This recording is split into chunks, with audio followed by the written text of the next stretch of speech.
இதை விட என்ன வேணுங்க எனக்கு? என்னுடைய ட்ரீம், என்னுடைய கனவு, அந்த கனவை அவர் நிறைவேற்றிருக்கிறாரு. என்னுடைய கனவை என் பிள்ளை நிறைவேற்றிருக்கிறாரு. இன்னைக்கு தமிழ்நாட்டுக்கே ஒரு முதல்வராக இருக்கிறாரு. ஆட்சி அமைச்ச உடனே பெண்கள் பாதுகாப்பு, அப்புறம் திட்டங்கள், 2 திட்டங்கள்ல கையெழுத்து போடுறது, இவ்வளவு வேகம் அவரு செயல்பாடு இல்ல. அவரு சொன்னா செய்வாருங்க, நம்பிக்கை இப்ப இல்ல.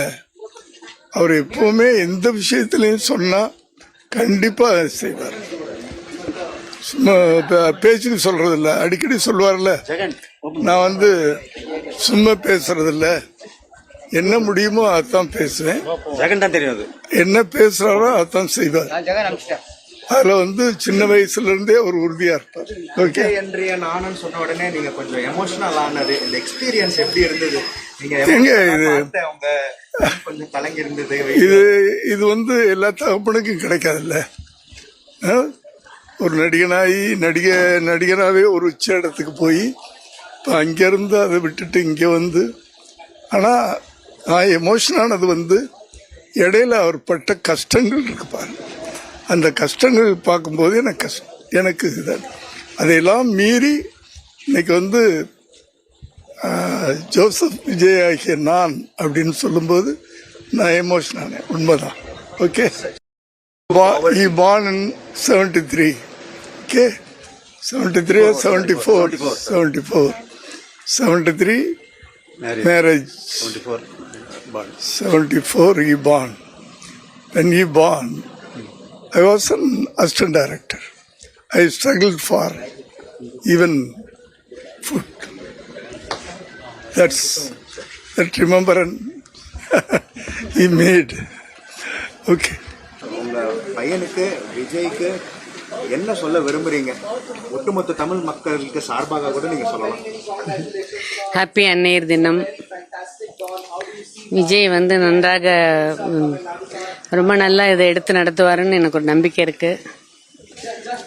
பார்க்கலாம்.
சி ஜோசப் விஜய் எனும் நான்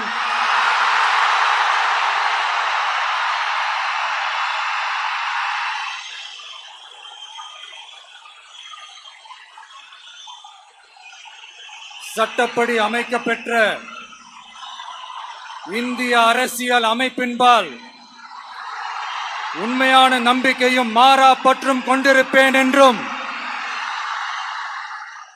இந்திய நாட்டின் ஒப்பில்லாத முழு முதல் ஆட்சியையும் ஒருமையையும் நிலை நிறுத்துவேன் என்றும் தமிழ்நாட்டு அரசின் முதலமைச்சராக உண்மையாகவும் உளச்சான்றின்படியும் என் கடமைகளை நிறைவேற்றுவேன் என்றும் அரசியல் அமைப்பிற்கும் சட்டத்திற்கும் இணங்க அச்சமும் ஒருதலை சார்பும் இன்றி விருப்பு வெறுப்பை விலக்கி பலதரப்பட்ட மக்கள் அனைவருக்கும் நேர்மையானதை செய்வேன் என்றும் ஆண்டவன் மீது ஆணையிட்டு உறுதிமொழிகிறேன்.